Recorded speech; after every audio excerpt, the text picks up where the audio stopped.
Hi guys, I would love to inspire you with this little Mooshy Valentine's Day polymer clay toast range. So it's very sweet and it's very mushy and smooshy and lovey-dovey and everything like that. So I hope that it inspires you with your own projects, and also if you'd like to learn how to make polymer clay toast for whatever projects that you may be doing, please leave a comment in the comment section below so that I know.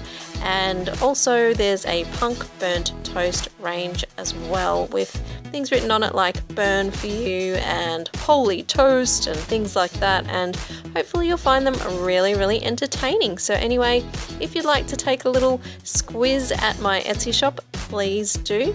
There's lots of little bits and pieces on there, and thank you so much for watching.